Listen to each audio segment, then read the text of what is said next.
Merci de me recevoir à nouveau chez vous pour cette nouvelle émission. Bon, on ne dira pas nouvelle, c'est juste une continuité de notre émission sur la charme. Et aujourd'hui, je vous reviens avec une suite qui va certainement aider plusieurs. Donc, je suis FIFA du ministère Lyon-Uni en Christ. Sans plus tarder, passons au travail.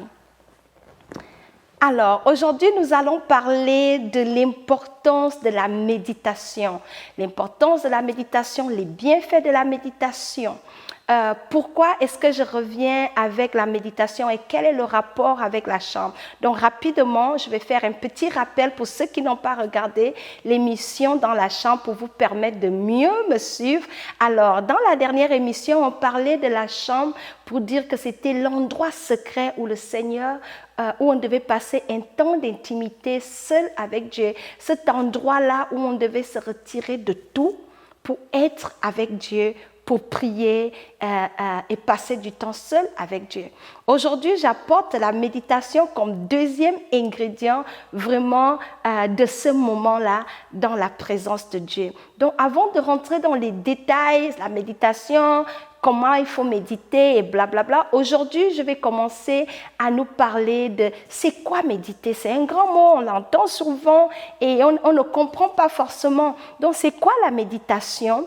Et pourquoi est-ce que, en tant qu'enfant de Dieu, nous devons méditer la parole de Dieu? Donc, ensemble, nous allons regarder cela. Mais avant, permettez-moi de faire une petite prière parce que je pense vraiment que c'est un sujet lourd et nous avons besoin du Saint-Esprit pour nous aider. Amen. Fermons nos yeux et prions. Seigneur, nous voulons te bénir pour cette opportunité que tu nous donnes encore, Seigneur, de parler des stratégies, comment vraiment cultiver une intimité avec toi, Seigneur. Je t'invite, Saint-Esprit de Dieu, à venir prendre le contrôle, à disposer chaque cœur. Je prie, Seigneur, qu'au travers de cet enseignement, une personne, une femme, un enfant, un homme, quelqu'un quelque part dans le monde sera enseigné, sera encouragé et pourra enfin expérimenter la méditation dans ces temps de solitude avec toi. Glorifie ton nom au milieu de nous. Parle au travers de moi, Seigneur, et que ta présence m'envahisse en ce moment. Et dans le nom de Jésus-Christ de Nazareth, bénis chaque maison, bénis chaque femme qui recherche la croissance dans sa relation avec toi. Bénis-les et accorde à chacune de nous la grâce de croître. La Bible dit que nous devons prospérer à tous égards, comme prospère l'état de notre âme. Accorde-nous de prospérer au travers de ces enseignements. Au nom de Jésus. Amen. Amen. Soyez bénis. Sans plus tarder, nous commençons. Notre verset d'appui pour parler de méditation, c'est un verset que j'aime. Je me souviens, ma mère me l'avait écrit dans la Bible lorsque je venais au Canada. Elle m'a dit, ma fille, je n'ai pas l'argent, voilà ton héritage. Donc, tous mes dollars étaient convertis dans la parole de Dieu. Elle m'a donné la Bible et elle a écrit ce verset que j'aime. Et je dis merci au passage à ma mère parce que ça a changé ma vie. Voici ce verset, c'est le livre de Josué chapitre 1, verset 8. Ça dit que ce livre de la loi ne s'éloigne point de ta bouche. Médite-le jour et nuit pour agir fidèlement selon tout ce qui est écrit. Car c'est alors que tu auras du succès dans tes entreprises, c'est alors que tu réussiras. Nous n'allons pas nous intéresser à la dernière partie ce soir. Nous allons juste rester sur médite le jour et nuit. Amen. Est-ce que vous êtes avec moi? Médite le jour et nuit. Mais c'est quoi la méditation? Un grand mot. Moi, avant même de comprendre ces choses, je mélangeais. Tu lis ta Bible dans le SkyTrain, dans le métro, dans le bus, à l'église, tu penses que tu méditais. En fait, nous n'avons pas toujours eu une très bonne connaissance. On n'a pas toujours su comment différencier lire la Bible ordinairement quand tu fais l'étude biblique et le temps de méditation. Il y a une différence entre les deux.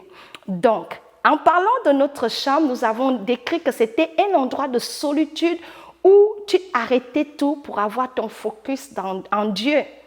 C'est dans ce moment de solitude-là où tout s'arrête que tu as en fait, que la méditation en fait commence. Donc, on va voir ensemble c'est quoi la méditation dans le sens que je vais vraiment nuancer aujourd'hui. C'est quoi la méditation? La méditation, c'est vital. C'est vraiment quelque chose de vital dans la vie de tout enfant de Dieu qui veut survivre et qui veut relever les défis de tous les jours au quotidien. Ça te prend d'avoir une vie de méditation. C'est quoi la méditation? La méditation, c'est ce temps-là que tu mets à part pour lire la parole de Dieu dans un endroit calme, où tu lis la parole de Dieu, où tes sens, ton âme, ton esprit, ta vie, tout est concentré sur Dieu. C'est vraiment, c'est-à-dire, tu arrêtes tout, tu fermes les oreilles à tout, tu fais taire ton cœur, toutes les émotions, les programmations, les plans, les projets, où tu arrêtes tout et où tu dis, Seigneur, je vais t'écouter. Et où ton attention est dans la parole, pas à 50%, mais à 100%, où tu lis avec, dans ta pensée, le désir profond et surtout sincère d'apprendre quelque chose, d'être enseigné, d'être corrigé, d'être éduqué, d'être conseillé, de trouver la direction, de savoir le cœur de Dieu. Donc, c'est une définition que moi je donne selon mes mots. Il y a peut-être une autre. Donc, ce n'est pas une définition universelle, mais ça, c'est la définition que moi j'ai de la méditation. Donc, c'est ce moment-là où tout s'arrête et tu donnes ton attention à 100% à lire la parole de Dieu, à la décortiquer, à chercher à la comprendre et où tu es à l'écoute de ce que Dieu va te dire et également où tu as un esprit de donner une réponse. La méditation incite à une réponse, c'est-à-dire après que tu auras lu ce que tu auras lu, quelle sera l'application dans ta vie? Qu'est-ce que tu vas en faire? Et qu'est-ce que cette parole-là fera dans ta vie? Donc, après une bonne méditation, on en tire souvent des leçons, on a une meilleure connaissance des choses. Au travers de la méditation, on a également la révélation de Dieu, la révélation des choses spirituelles, la révélation sur notre vie, nos habitudes. Donc la méditation, c'est ce moment-là où tu es seul avec Dieu. Amen. Maintenant, nous avons à peu près parlé, en quelques mots résumés, c'était quoi la méditation. Aujourd'hui, je vais mettre l'accent sur pourquoi. Tout n'est pas de savoir c'est quoi méditer, mais je pense que lorsque on sait pourquoi on doit méditer, ça change tout. Donc, je vais nous parler aujourd'hui de pourquoi est-ce que nous devons méditer. Amen. J'aime le livre de Jean chapitre 1, je pense à partir du verset 1 jusqu'au verset 18. Je vous encourage à le lire. Le début dit, au commencement était la parole, et la parole était avec Dieu. Et la parole était Dieu. En elle était la vie, et la vie était la lumière des hommes. Au travers de cette parole, nous voyons déjà le pourquoi. Tout commence avec la parole. Dans le livre de Genèse, nous voyons que Dieu a tout créé au travers de la parole. Donc, la parole est source de vie pour chaque enfant de Dieu. Amen. Donc, c'est très, très important pour la lire, pour méditer cette parole de Dieu-là. Je vais faire un autre constat. Nous sommes dans un monde où nous avons des paroles, on reçoit des paroles de partout. La télévision nous parle, les réseaux sociaux nous parlent, l'actualité nous parle, les voisins nous parlent, les parents nous parlent, nos amis nous parlent. On entend tellement de voix, mais quand est-ce que entendons-nous la voix de Dieu? Parce que nous sommes bombardés de toutes parts et nous avons des problèmes. On a tellement de questions auxquelles on ne trouve pas des réponses. On cherche des solutions et on ne sait pas où trouver des solutions à nos problèmes. C'est la raison pour laquelle nous devons lire la parole de Dieu. Parce que dans la parole de Dieu, on va découvrir les plans de Dieu pour notre vie. La parole de Dieu, en fait, c'est elle qui nous parle d'où nous sommes partis, où nous sommes en ce moment et où nous allons. Amen. Et chaque être humain, qui que tu sois, riche ou pauvre, blanche, noire, bleue, qui que tu sois, nous avons toujours cette question d'identité, cette question de sens. Qui sommes-nous? Où allons-nous? Nous venons d'où? Justement, c'est la raison pour laquelle méditer la parole de Dieu est cette activité essentielle pour chaque enfant de Dieu, parce que ça répond à toutes ces questions-là. Ça répond aux défis de tous les jours dans notre vie, mais surtout, il y a des bénéfices sans nom, des bénéfices que même si je dois en faire la liste, va nous prendre toute une vie pour vous dire les bénéfices qui en ressortent dans la vie de quelqu'un qui lit, qui médite la parole de Dieu. Amen. Donc, vous voyez comme moi que le fait que nous sommes dans la vie, nous avons des questions et nous avons des défis. On ne sait pas où on s'en va, on ne comprend pas plein de choses et que nous voulons trouver du sens à nos vies. C'est la raison pour laquelle la parole de Dieu est là. Nous devons la méditer pour comprendre ces choses-là. Une autre chose, pas la moindre, pourquoi nous devons également méditer la parole de Dieu, c'est que nous devons prendre des décisions. Deux fois, on ne sait pas comment prendre des décisions. Nous sommes exposés à des situations compliquées dans nos vies. Nous n'avons pas de direction. Nous ne savons pas comment répondre. Nous ne savons pas quelle est la volonté de Dieu. Et la meilleure façon de trouver les réponses à ces questions-là, de trouver des solutions à ces problèmes-là et d'apprendre ce qu'il faut dire, comment le dire, quand il faut le dire, quoi faire, comment le faire, quand il faut le faire. Tout le monde est exposé à ces choses-là. La parole de Dieu devient la réponse pour ça.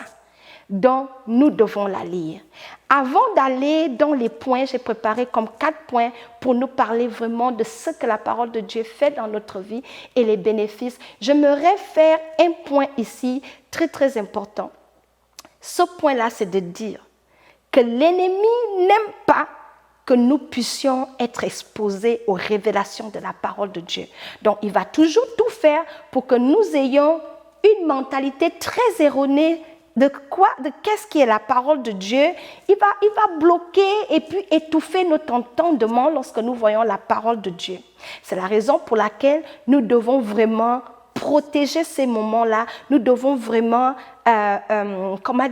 défendre, rechercher, désirer pour entretenir ce moment-là, parce qu'il y aura toujours un combat entre la chair et l'esprit. L'esprit va vouloir connecter avec la parole, mais la chair va être distraite. Donc, c'est un moment vraiment que toi-même, tu dois désirer et te battre pour l'avoir. Ce n'était qu'une petite parenthèse. Là, maintenant, je vais nous parler des avantages, de l'importance même de lire la parole de Dieu. En lisant la parole de Dieu, cela nous aide à garder notre cœur droit devant Dieu. Dans le livre d'Hébreux, je vais nous lire ça rapidement. Hébreux chapitre 4, verset 12 nous dit « Car la parole de Dieu est vivante et efficace, plus tranchante qu'une épée quelconque, à deux tranchants, pénétrant jusqu'à partager âme et esprit, jointure et moelle, elle juge les sentiments et les pensées du cœur. » La parole de Dieu a cette puissance-là pour exposer ce qu'il y a dans notre cœur. Si on veut marcher dans la droiture devant le Seigneur, ça nous prend de lire la parole de Dieu. Ça, c'est un bénéfice parce qu'en lisant la parole de Dieu, ça nous purifie, ça nous sanctifie. Donc, la parole de Dieu a cette force-là d'amener notre esprit, de changer nos habitudes, de renouveler notre pensée pour avoir la pensée de Dieu. C'est un grand avantage. Un chrétien né de nouveau ne peut pas être renouvelé dans sa pensée sans la parole de Dieu. C'est la parole de Dieu qui nous transforme parce qu'avant de venir en Christ, la Bible dit « chacun suivait sa propre voie ». Mais lorsqu'on est exposé à la réalité de la parole de Dieu, ce qui était pour nous vrai autrefois, ça devient un mensonge, ça devient « ouh, donc ce que je faisais n'était pas bien » parce que nous sommes maintenant exposés à la vérité de la parole de Dieu. Donc, ça fait ce travail-là. La parole de Dieu nous aide à garder nos cœurs purs et nos cœurs droits devant le Seigneur. L'autre avantage de la méditation, c'est que la méditation nous donne de la sagesse. Ça nous éclaire. Jésus a dit, je mets devant vous la vie et la mort. Choisissez la vie afin de vivre. Lorsqu'on choisit de méditer la parole de Dieu, on choisit de vivre. Parce que sans Dieu, nous sommes livrés à nous-mêmes. Nous faisons des choix qui sont pauvres. Nous n'avons pas l'intelligence qu'il faut pour gérer les défis de la vie. Nous n'avons pas la sagesse. Et c'est pour cela que Jésus dit d'ailleurs, quelque part, la Bible dit dans le livre de, je pense que c'est le livre de Osée, je crois, si je ne me trompe pas, ça dit, mon peuple périt faute de connaissance. Mon peuple périt faute de connaissance. En lisant la parole de Dieu, on quitte du banc d'ignorants, on devient maintenant savant. Alléluia. En lisant la parole de Dieu, on quitte du camp des ignorants pour être dans le camp de la connaissance. Et c'est ce que David nous dit dans le psaume 119, verset 99, un psaume que j'aime, ça dit « Je suis plus instruit que tous mes maîtres, car tes préceptes sont l'objet de ma méditation. » Donc méditer la parole de Dieu nous donne de la sagesse, une sagesse surnaturelle. Si avant tu parlais poubelle, mais lorsque tu commences à lire la parole de Dieu, tu as une sagesse qui n'est pas de ce monde. Tu as une connaissance des choses qu'une personne ordinaire ne peut pas comprendre. Donc, il y a des avantages. La méditation de la parole de Dieu nous éclaire. La Bible dit également, ta parole est une lumière à mes pieds, est une lampe à mes pieds et une lumière sur mon sentier. Elle nous éclaire. Lorsque tu as la parole de Dieu, tu ne marches plus dans le noir. Tu vois maintenant plus clair. Tu n'es plus dans l'obscurité. Dans l'obscurité, tu tâtonnes. Et tu vas là-bas, tu ne vois pas les obstacles. Mais lorsqu'un enfant de Dieu est exposé à la parole de Dieu, c'est comme si le voile de l'obscurité disparaît. Donc, un avantage de la parole de Dieu, c'est que ça nous donne la sagesse, la direction et le conseil dont nous avons besoin pour notre vie au quotidien. La parole de Dieu également nous aide nos pensées à focuser sur Dieu. Vous savez, le combat, c'est toujours dans nos pensées. Lorsque le diable veut gâter, je vais prendre un exemple bête, lorsque le diable veut gâter ta relation dans ton mariage, il va commencer à te bombarder les idées de divorce. Il faut divorcer, ton mari est ceci, ton mari est cela. Mais lorsque tu lis la parole de Dieu, ton système de pensée change. Et tu peux maintenant discerner ce qui est de Dieu et ce qui n'est pas de Dieu. Donc la parole de Dieu te donne à développer un sens du discernement que tu n'avais pas avant. C'est en lisant la parole de Dieu que tu comprends que non, le divorce n'est pas de Dieu, que tu comprends que non, je ne dois pas traiter mon mari de cette façon, parce qu'il y a des recettes pour tout ce dont nous avons besoin. La parole de Dieu nous aide vraiment à discerner ce qui est mal et ce qui est bien. On a une meilleure notion du bien et du mal. On a une meilleure notion, c'est quoi le péché? On a une meilleure notion de la loi de Dieu. Amen. Je vais lire un dernier verset, c'est le verset de Philippiens chapitre 4, verset 8. La Bible dit, « Au reste, frères, que tout ce qui est vrai, tout ce qui est honorable, tout ce qui est juste, tout ce qui est pur, tout ce qui est aimable, tout ce qui mérite l'approbation, ce qui est vertueux et digne de louange, soit l'objet de vos pensées. » Donc la parole de Dieu garde nos pensées en Christ, garde nos pensées dans ce qui est vrai, dans ce qui est honorable, dans ce qui est juste, dans ce qui est pur, dans ce qui est aimable, dans ce qui mérite l'approbation, dans ce qui est vertueux. Donc dans la parole de Dieu, en la lisant, si tu avais des pensées qui n'étaient pas en alignement avec la pensée de Dieu, si tu n'avais pas tes pensées en alignement avec la pensée de Dieu, tu réalises que La parole de Dieu va ramener tes pensées, va nettoyer tes pensées. Si avant, il y a des gens avant qui pensaient par exemple que voler c'était une bonne chose parce que tu es pauvre, il faut voler, c'est normal. Mais quand tu lis la parole de Dieu, tu réalises non, voler c'est un péché.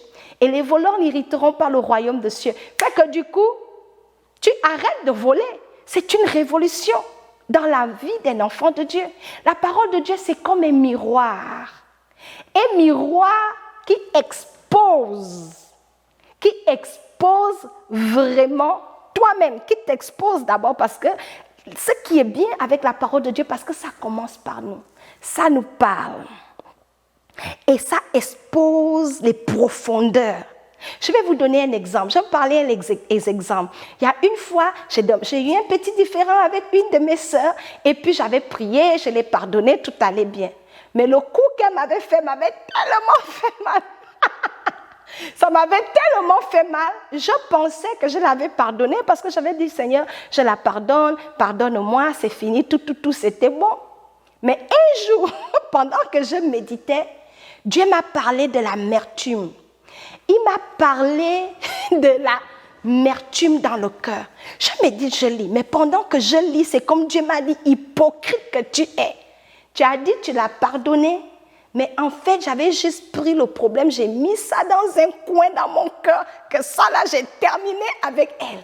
Jusqu'à ce que je vienne devant le Seigneur et qu'il m'expose que tu ne l'as pas vraiment pardonné parce que tu l'as étouffé juste dans ton cœur et tu as un pressentiment et de l'amertume.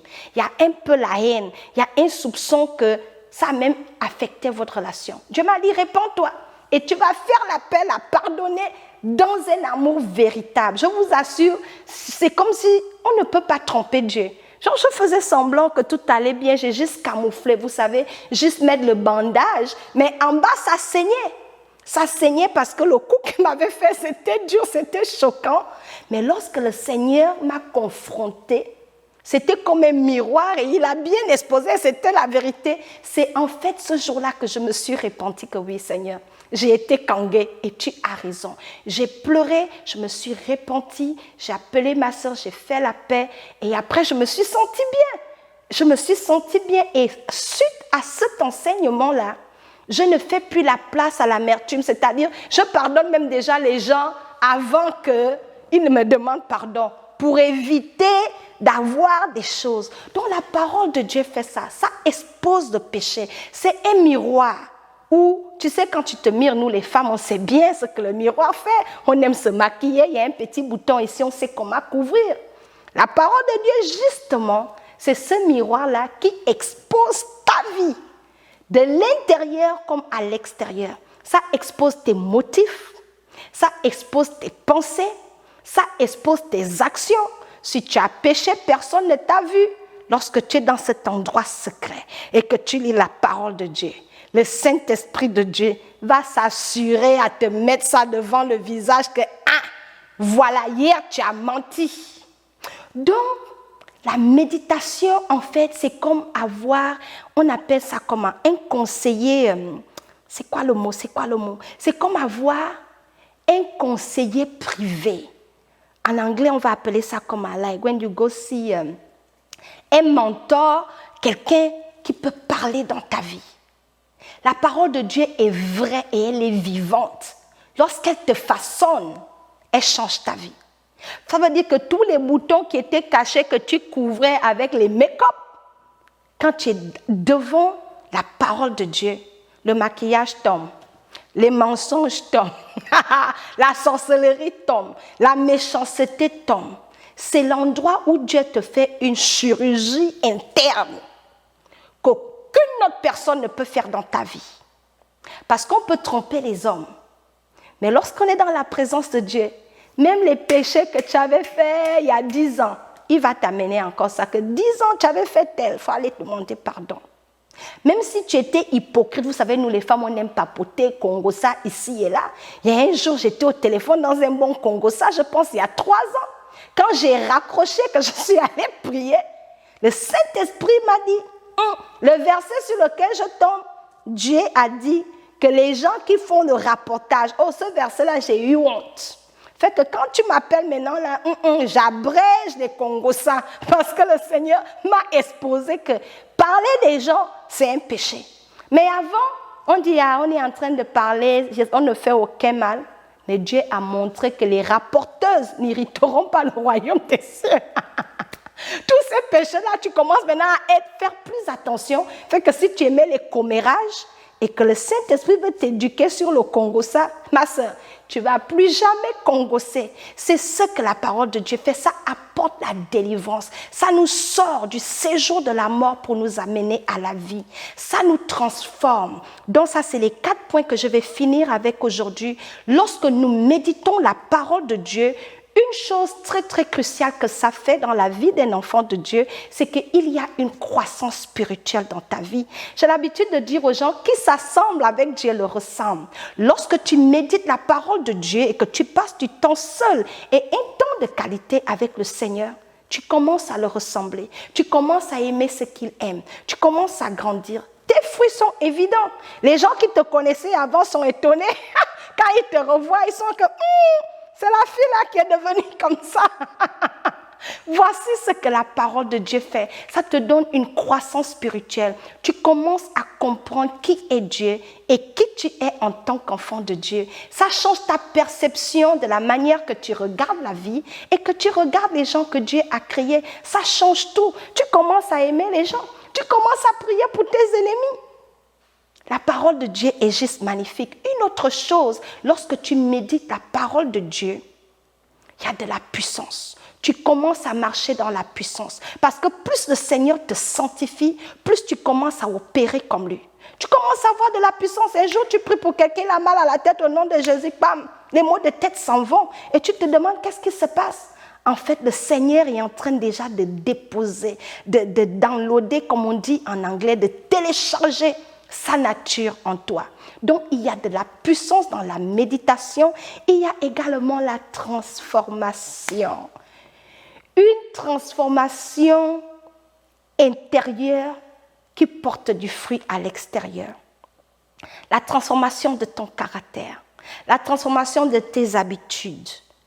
C'est-à-dire la parole de Dieu est tellement vraie que même ta façon de manger va changer. Le jour que j'ai lu dans la Bible que l'excès de table était un péché, excusez-moi, mais j'étais, comment ça c'est écrit ici? Tu sais, des fois, il y a des plats que tu aimes, tu te sers 2 fois, tu te sers 3 fois.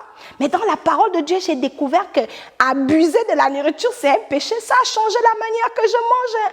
Je mange maintenant intelligemment parce que j'ai compris que non seulement c'est un péché, mais c'est pour détruire même ta vie. Pour que le diable même te bombarde les maladies. Donc, il y a tout dans la parole de Dieu. Ça te transforme, ça te donne la sagesse. Les gens commencent à venir vers toi pour chercher le conseil. Ce n'est pas parce que tu es intelligente, c'est parce que la parole de Dieu en toi dégage la vie.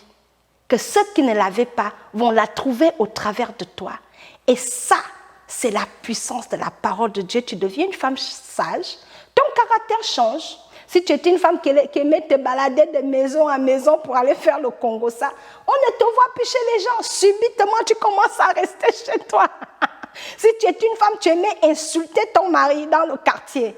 Quand tu lis la parole de Dieu et que le Seigneur te dit qu'une femme qui craint une femme vertueuse, c'est des paroles aimables qui sortent de sa bouche. La prochaine fois que tu veux insulter, la parole là va retentir. Et subitement, tu vas même oublier comment on insulte. Donc, il y a une transformation surnaturelle qui se fait lorsqu'un enfant de Dieu lit la parole de Dieu. Mais dans le dernier verset, du verset qu'on a lu, ça dit que ça te donne le succès. C'est alors que tu réussiras. La parole de Dieu nous permet de réussir. La réussite ici n'est pas la réussite selon le standard du monde. Parce que les gens pensent que le réussir, c'est avoir beaucoup d'argent, c'est vivre au Canada, avoir une grosse voiture, une grosse maison. La réussite dans le sens de Dieu, c'est lorsque tu ne marches plus dans les sentiers de la corruption et du péché. La réussite t'amène à avoir une vie stable, une vie balancée. La réussite, c'est d'avoir un peu de tout, la stabilité, la santé. La réussite t'évite à ne pas faire des erreurs. Il y a des gens, ils ont échoué, ils sont en prison parce qu'ils n'ont pas lu la parole de Dieu. La réussite en Christ, c'est la réussite dans chaque domaine de ta vie. Tu es plus épanoui, tu es plus heureux. Il n'y a que des bénéfices lorsque nous lisons la parole de Dieu. Ça nous change. Tu deviens quelqu'un d'autre, tu deviens quelqu'un de meilleur. Alors, je vais finir avec cet exemple magnifique. Une sœur, d'ailleurs, qui est dans notre ministère des Lions Unis en Christ, qui m'a appelée hier, sans plus tarder, c'était vraiment hier. Elle m'appelle, elle me dit, Fifa, explique-moi ce verset. J'ai lu dans la parole de Dieu qu'en toute chose, il faut rendre des actions de grâce en Dieu parce que cela est la volonté de Dieu. Elle était très contente. Elle a mémorisé le verset et elle l'a appliqué. Et donc, quand elle m'appelle, c'est son premier verset qu'elle mémorise dans la Bible. Elle avait une joie. Et vous savez ce qu'elle m'a dit? Elle a dit, Fifa, quand j'ai mémorisé et que j'ai appliqué ça, aujourd'hui, quand la personne qui me frustre est venue, j'avais la paix, j'ai passé une bonne journée. La connaissant, lorsque cette personne-là vient, elle est toujours très, très découragée. Elle pleure, elle est renfermée, elle est stressée, elle est déprimée, c'est la déprime totale. Mais avec ce petit verset, ça a révolutionné sa vie. Elle m'a appelée dans la joie. Et elle a même mémorisé le verset et elle a dit, j'ai essayé ça et ça marche, je me sens bien. J'ai dit, c'est justement ce que la parole de Dieu fait. Tu l'as lu, ça t'a parlé, qu'il faut rendre des actions de grâce à Dieu en toutes choses. C'est la volonté de Dieu. Et là, elle a vu une question. Elle me dit, comment ça, c'est la volonté de Dieu? Je l'ai un peu expliqué, mais je vois déjà une croissance. Elle est transformée d'une manière extraordinaire. Pourquoi? Parce qu'elle-même, elle a commencé à chercher le conseil de Dieu. Donc, c'est juste un petit exemple pour finir. Donc, si vous avez aimé l'émission, on a fini pour aujourd'hui. S'il vous plaît, abonnez-vous à notre chaîne, donnez-nous des likes, postez vos commentaires, partagez aux membres de vos familles. Ce sera votre manière de supporter ce ministère, surtout si vous êtes bénis par ces enseignements. Encouragez-nous, partagez et abonnez-vous. Que le Seigneur vous bénisse. Shalom.